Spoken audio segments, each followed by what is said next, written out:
The pain came first. Sharp, burning, radiating up her left forearm. Naomi Cross opened her eyes to blinding white light and the hum of failing systems. She didn't know her name was Naomi Cross. She didn't know anything except the agony in her arm and the metallic taste of fear. She sat up on the medbay table, her body responding on autopilot. The station around her was silent except for distant groans of stressed metal. Emergency lights flickered. She looked down at her arm and froze.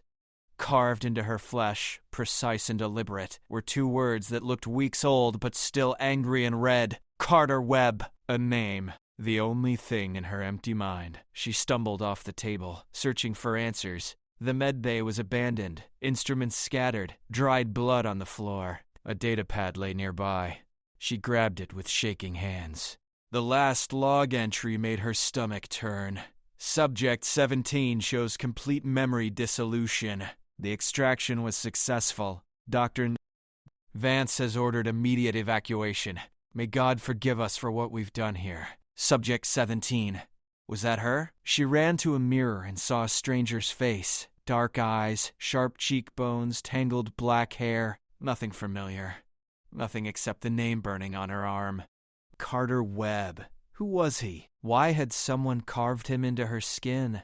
Across the void, Carter Webb stared at the encrypted signal on his ship's console. He recognized the source immediately. Research Station Obsidian, orbiting the corpse of a red giant star, a place he'd sworn never to return to. The message was simple, a distress beacon, with coordinates and a 6-digit code. Only 2 people in the universe knew. Naomi's code. His hands tightened on the controls. This was a trap. It had to be. Naomi was gone. Her mind wiped clean by that monster Vance before Carter could stop him. He'd fled the station 3 months ago, hunted and branded a traitor, carrying the weight of his failure like chains. But if there was even a fraction of a chance she was alive, he had no choice. He set course for Obsidian, checking his weapons. The pulse rifle was fully charged. The plasma grenades were primed. If Vance wanted him dead, he'd make the bastard work for it. As the ship accelerated, memories flooded back unbidden. Naomi in the lab, her eyes bright with horror as she showed him the files. Human test subjects, their memories extracted and sold to the highest bidder. Consciousness turned into currency. They'd planned to destroy it all, to expose Vance and his backers.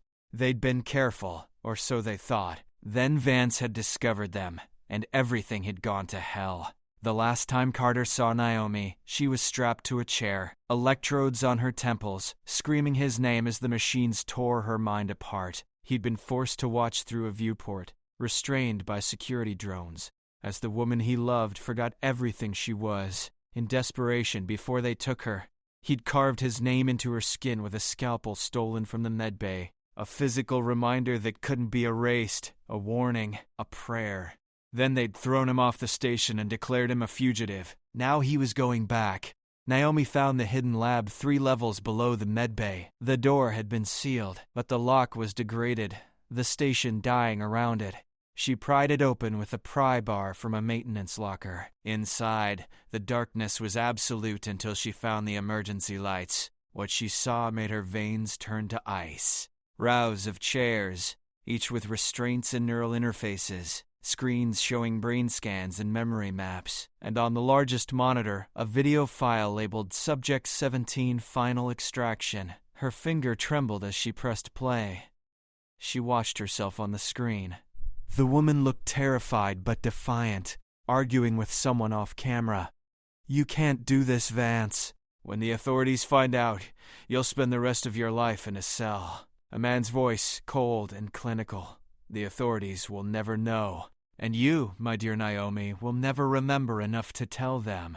Then the machines activated, and the woman on screen began to scream. Naomi shut it off, bile rising in her throat. That was her. She was Subject 17, but who was Vance?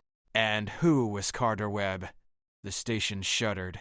Proximity alarms blared to life. A ship was docking. Carter moved through the corridors like a ghost, rifle raised, every sense screaming danger. The station was a graveyard. No bodies, no crew.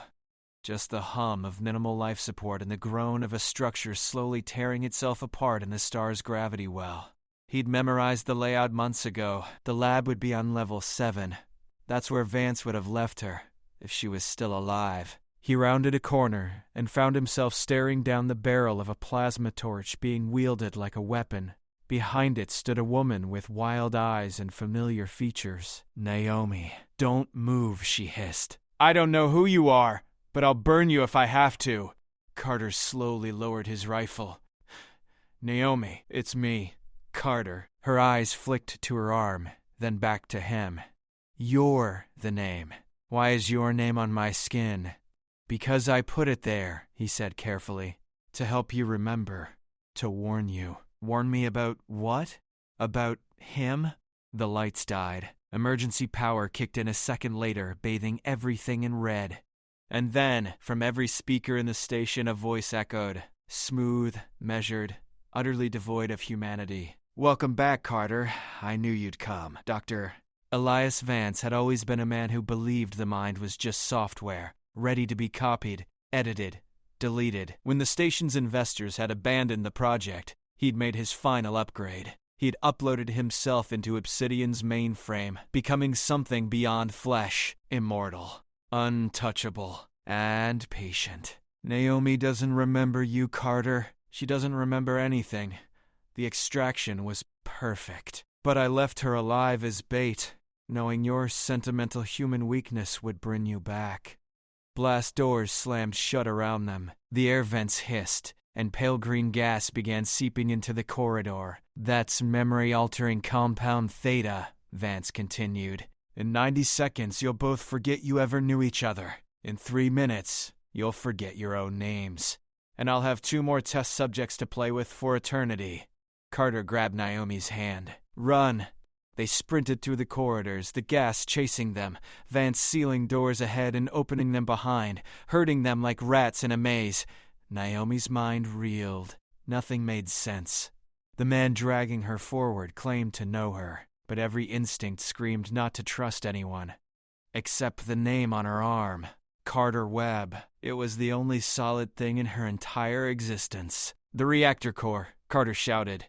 "If we overload it, we can destroy the station and Vance with it." "And us?" "My ship's docked at Port 3. We'll have maybe 2 minutes to reach it." The gas was thicker now, swirling around their ankles, rising. Carter felt his thoughts beginning to blur. Who was this woman? Why was he helping her? He shook his head, violently, forcing clarity. Naomi. Her name was Naomi. He loved her. He'd always loved her. Beside him, Naomi stumbled. The world was fracturing, memories that weren't hers flooding in. A childhood on Earth. No Mars. No. A station near Jupiter. She looked at the man beside her. A stranger. No. Someone important. She looked at her arm, at the carved name, and made a decision. Whatever else was a lie, that was real. She pulled a shard of metal from her pocket and dragged it across the scar, reopening the wound. The pain was an anchor.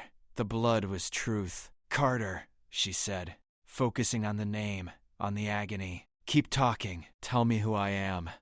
"You're Naomi Cross," he said, his own voice slurring. "You're a scientist. You're brilliant. You believed in doing the right thing even when it cost you everything. You tried to stop Vance, and I failed to protect you." They reached the reactor level. The core blazed behind reinforced glass, a miniature star contained by failing magnetic fields.